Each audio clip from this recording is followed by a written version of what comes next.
Where did you come from? I could ask you the same thing. When Catherine Mitchell saw him again after 30 years, her heart stopped. She was married, wealthy, and had everything to lose. That evening, at Manhattan's most exclusive art gallery, she was about to make the biggest mistake of her life. And no one would tell her the truth. Not yet. Catherine Mitchell was 55, and her life looked perfect. She lived in a triplex on the Upper East Side. Her husband James was one of New York's most powerful finance executives, and every door opened for her. But that evening, holding a champagne flute at the luminous gallery opening in Tribeca, she realized no door had brought her happiness. "Mrs. Mitchell, you must be here for the collection." The young gallerist's voice pulled Catherine from her thoughts. Catherine nodded with a polite smile and began touring the gallery. James stood nearby, surrounded by business associates, as always. 26 years of this, physically present, but never truly there. Then she saw it. The portrait on the wall. Adriatic sunset, a large canvas depicting Italy's Amalfi Coast. But it wasn't the painting that took her breath away. It was the small plaque beside it. David Ashford, 2019. 30 years. It had been 30 years since she'd heard that name. "Catherine?" The voice came from behind. Deep, soft, and even after all those years, familiar. When Catherine turned, David Ashford stood there. His hair had turned silver. His face showed time's passage. But his eyes, those brown eyes were exactly the same. "David." The word fell from her lips almost as a whisper.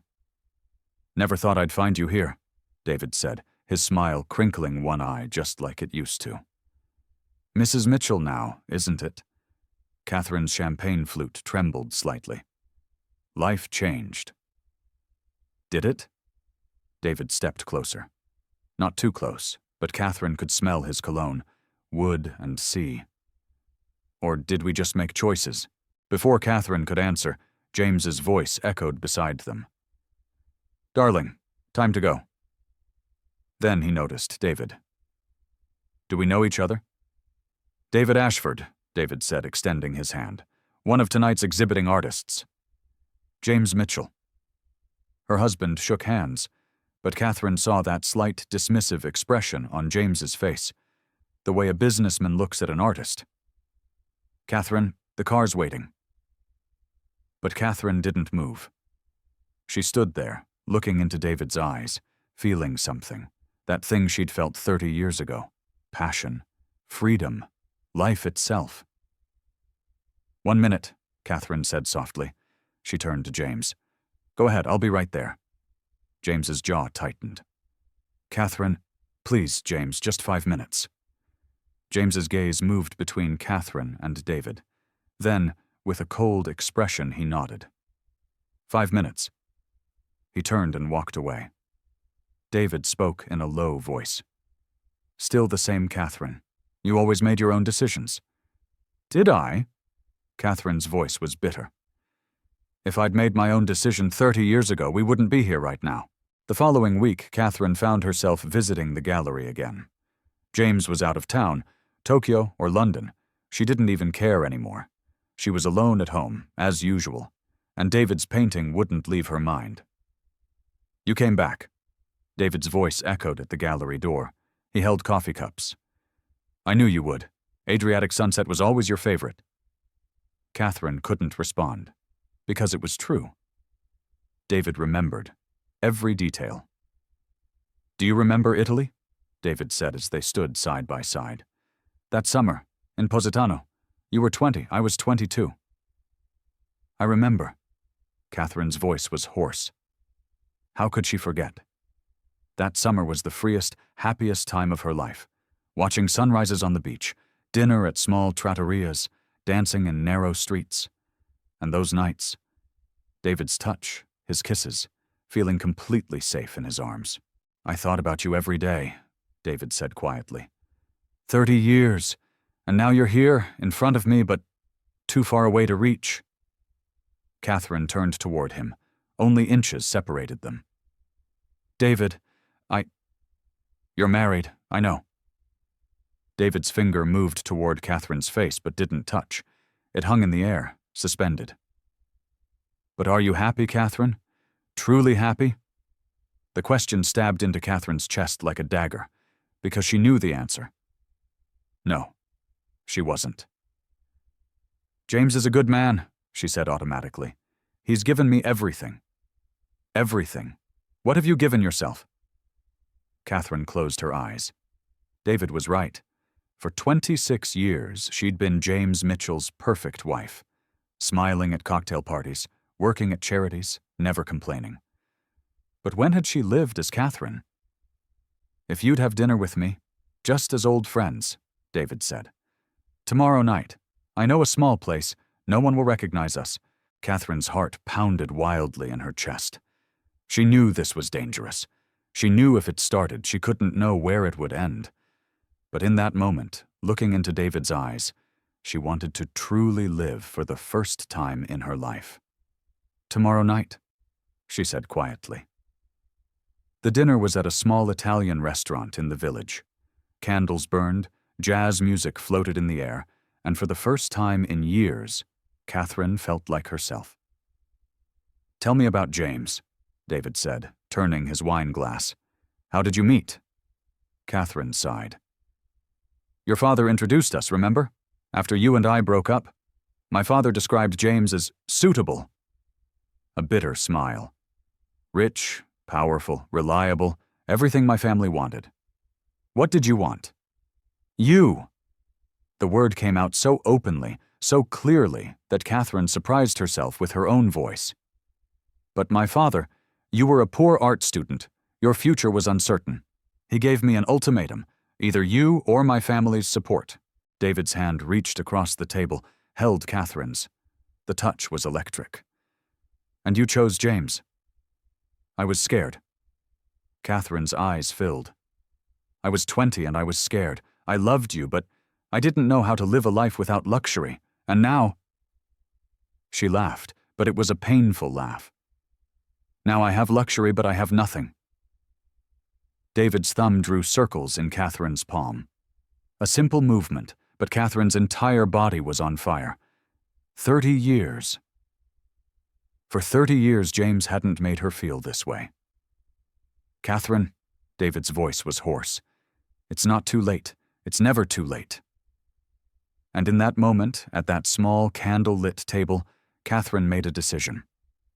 Maybe it was the biggest mistake of her life, but she didn't care anymore.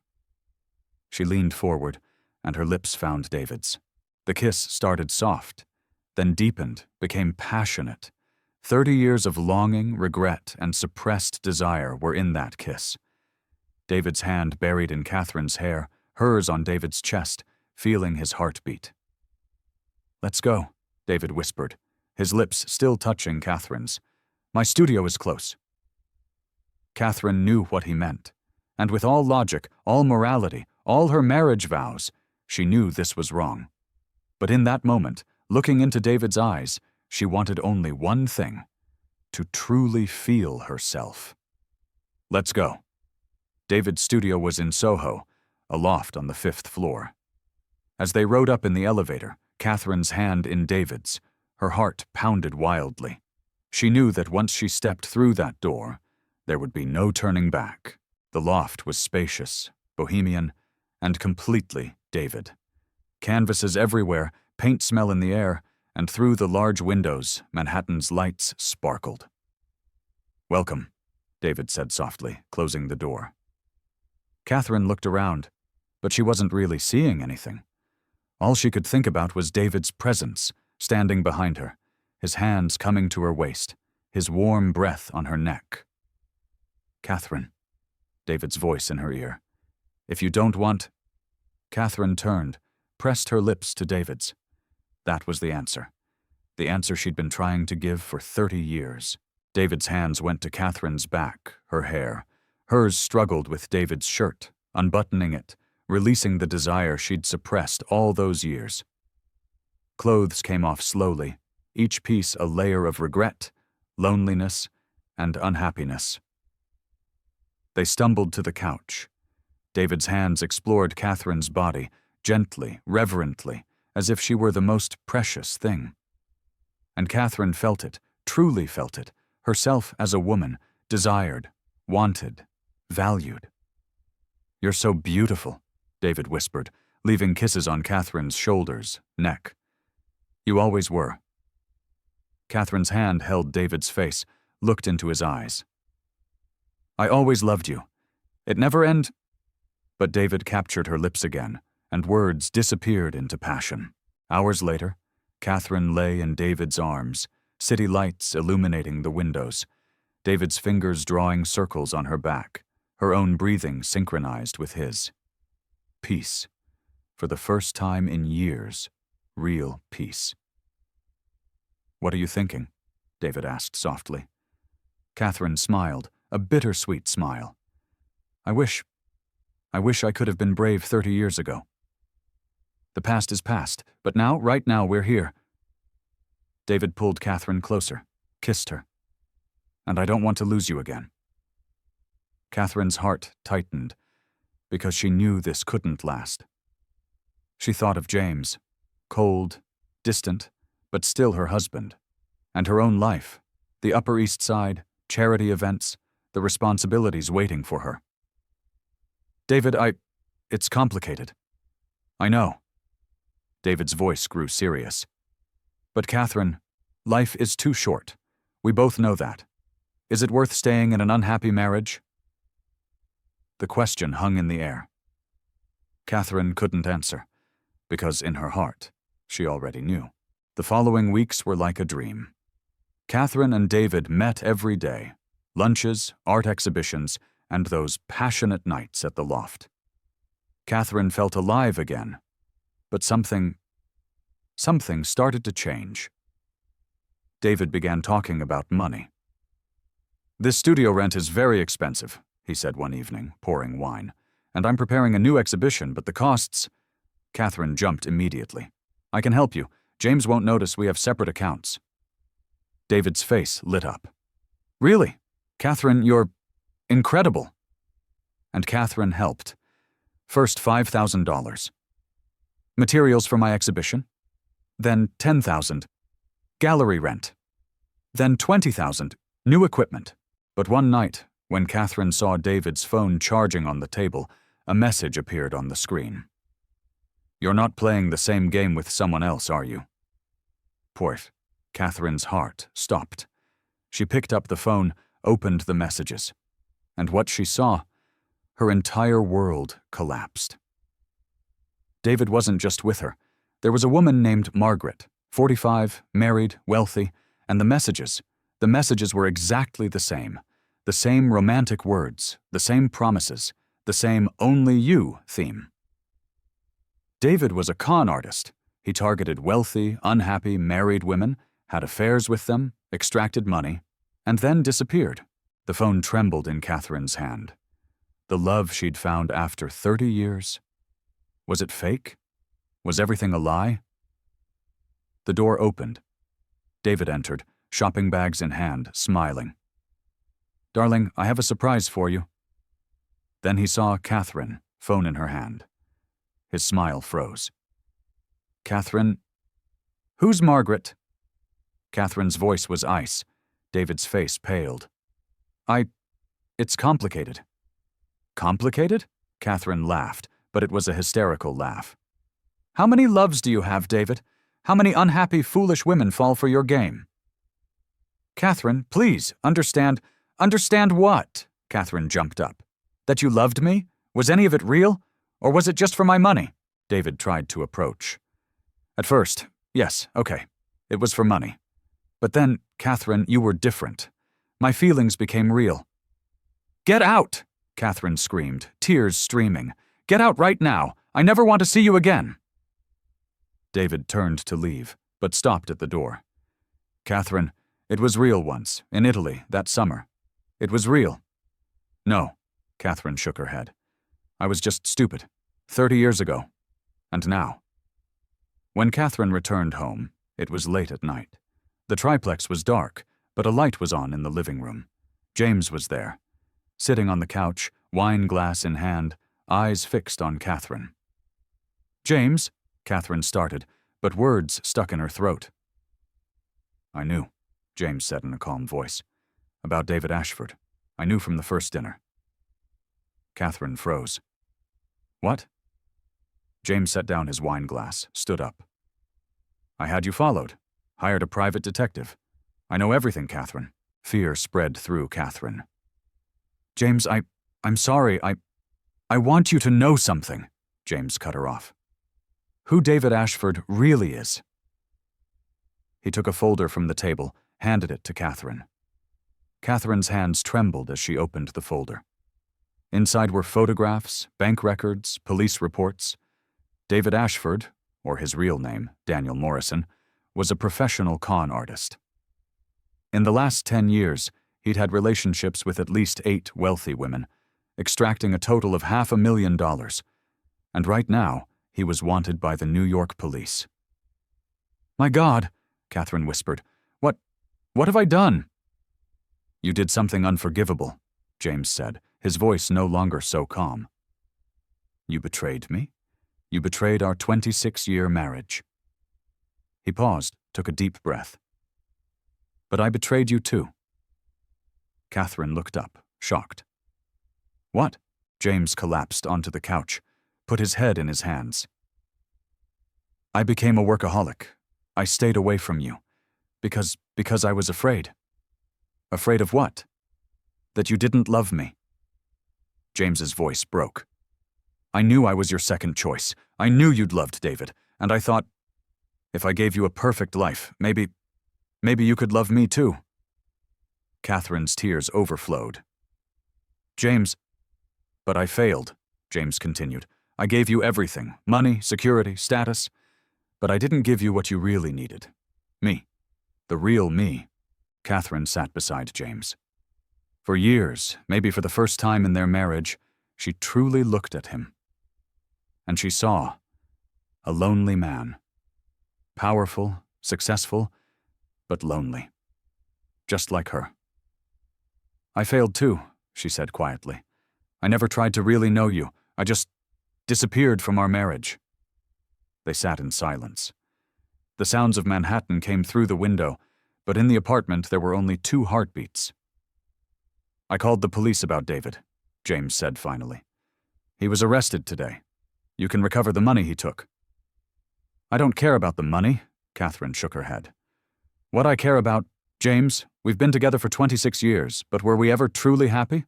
James turned to Catherine. He reached out, gently held her chin. "I don't know, but maybe it's time to try, really try." Catherine looked into James's eyes. Brown eyes, not like David's, but familiar, safe, home. And she realized, passion is temporary, but commitment, trust, shared history, these are permanent. "Would you go to marriage counseling?" she asked softly. James smiled. Catherine saw a real smile for the first time in years. "Yes, I'll go anywhere with you." And in that moment, in that luxury apartment on the Upper East Side, Catherine and James truly saw each other for the first time in 26 years. They weren't perfect. They had made mistakes. But they still had a chance. Catherine reached for James's hand, intertwined her fingers with his. "Let's start," she said. From the beginning. 6 months later, Catherine and James walked in Central Park, hand in hand, talking, laughing, and truly listening to each other. David, or Daniel, had received a 3-year prison sentence. Margaret and the other women had recovered most of their money, but money wasn't the only thing they'd lost. Trust, dignity, and self-respect. Catherine was lucky. She'd learned the truth in time. "What are you thinking?" James asked, squeezing Catherine's hand. Catherine smiled. "I'm thinking. Sometimes our biggest mistakes become our biggest lessons." "And what was your lesson?" Catherine stopped, turned to James. The park was beautiful. Autumn leaves on the ground, sun above. "My lesson is this. Love isn't a feeling, it's a choice made every day, And today, I choose you, James Mitchell." James leaned forward, kissed Catherine. A soft, gentle kiss. Not like David's passionate kiss, but more. Because in this kiss was 26 years of history. Good times, bad times, and now, a new beginning. "I choose you today too," James whispered. "And tomorrow, and every day after." Catherine Mitchell had made a mistake in her life. Perhaps her biggest mistake. But she'd learned something from that mistake. Real love isn't easy. It isn't perfect. And it isn't just about passion. Real love is waking up beside each other every day, truly seeing each other, and choosing that same person again and again. And sometimes, in the darkest moments, you find the most beautiful things. Yourself. And if you're lucky, once more, the person beside you.